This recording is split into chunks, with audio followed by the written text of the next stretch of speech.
So, muna siya mga guys. I-construct na din ang kitchen. Maoing anila ang murag hollow block. Then kani hollow block po pero lahi siya pagka style ng boot. Ay, syakoy. Uing ana siya. Dayo na ara ilahang kuan sa karon.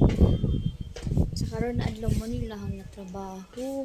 So, ang ilahang plan is kung ano ni siya tiltilon kay i-connect ang amuang kanang workplace man diri din amo ang kwarto.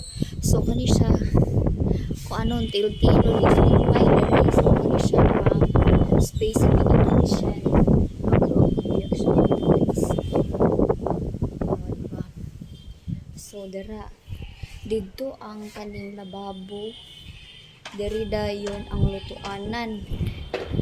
Dayon butangan dig shelves dira ana. So diri na dayon wala na ni siya tiltilon. Dayon diri na dayon may moagi.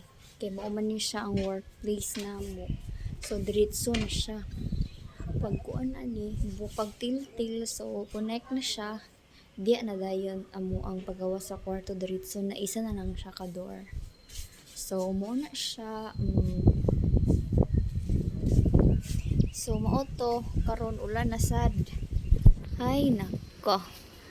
Lasing ko pa diri guys. Pero grabe ang langit to. Nagsugod, naghilak. Diyos ko po. So, mauro na for today's video.